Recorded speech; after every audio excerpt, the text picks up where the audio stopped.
Now let's talk about the cost of transport in Singapore. And guys, cars are extremely expensive here. I'm not kidding. So that's not an option. I mean, that's an option, but that's not an easy and affordable option, I would say. So that's out of the way.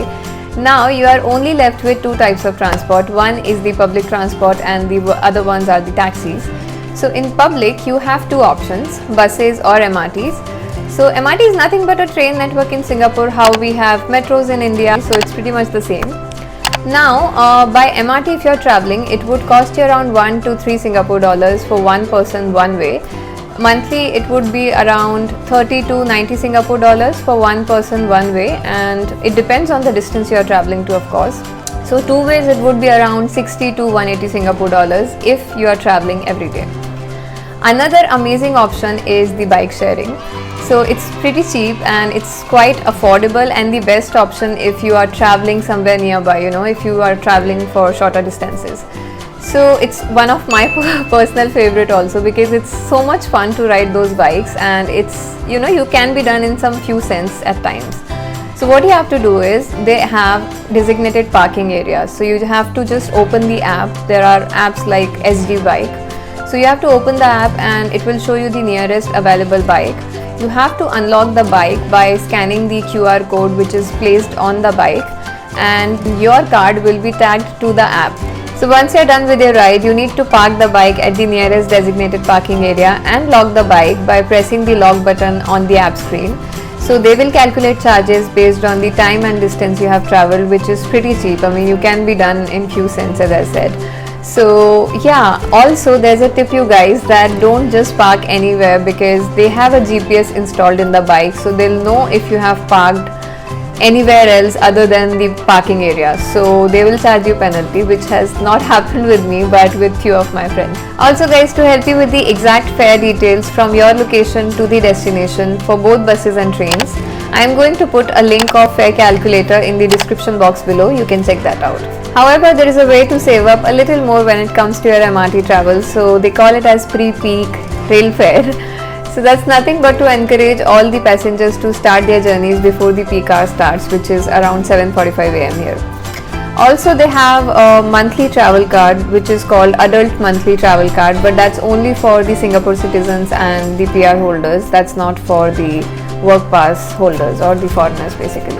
Now coming to taxis, so in Singapore there are different vendors and companies available, including Grab, Gojek, SMRT, Comfort, Delgro, and there are some more.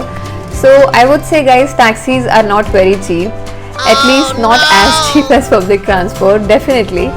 But otherwise also at peak hours it's like super expensive. But if you're booking at low traffic hours when there is no demand, then in those cases you might get lucky or might get a good deal. So yeah, otherwise it is how it is. However, there is an option to share your rides with companies like Grab. So they have this carpooling sort of arrangement, which is very cost effective and it can save up a lot of money, and it will not cost you a lot, and I think it's a good option to go by. Now coming to the latest price of the taxis, I'm just going to use my app in my phone and I'll show you the latest price. Let me put some destination here. So I think I'll put Mustafa Center, that's in Little India, and it's quite far. So for 22 kilometers, it's showing 35 Singapore dollars. So it keeps changing, depends on the demand and supply, and I will never get the algorithm. So now let's check for a shorter distance. So for 1.5 kilometers, it's showing me $10, 10 Singapore dollars. So I think this will give you some idea, and it's not a fixed price. I mean, it keeps changing from distance, from area, from the timing you are booking the cabs. Now let's talk about the educational expenses in Singapore. So if you are a foreigner and if you have kids, then education is going to be a big part of your monthly expense, I would say. And the cost of education would depend on various factors, including the age of your kid, the curriculum you are opting for, and the school you are choosing.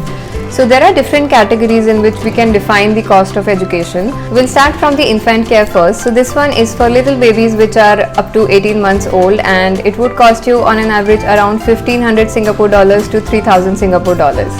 I mean, I know it's little expensive, but it's a very good option for the working women. Now comes the childcare. Okay, so childcare is for the babies from the age of 18 months to 36 months, and it would approximately cost you between 800 Singapore dollars to 2200 Singapore dollars. Coming to school, so in Singapore we have all kinds of school with different curriculums, and it depends on you and your choice that which one are you choosing for your kid. So the cost will vary accordingly, but on an average it would cost you between 1500 Singapore dollars and it can go up to 4000 Singapore dollars per month. Well, that said, I think we are done discussing almost all the mandatory expenses in Singapore, and now let's discuss some of the optional expenses as well. So first one is the medical expense. Well, if you are working, then most of the companies will cover you and provide you the insurance.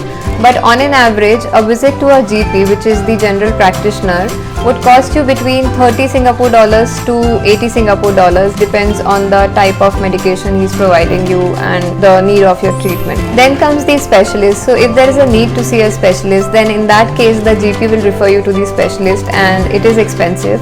It will cost you on an average between 250 Singapore dollars and it can go up to 450 or 500 Singapore dollars as well.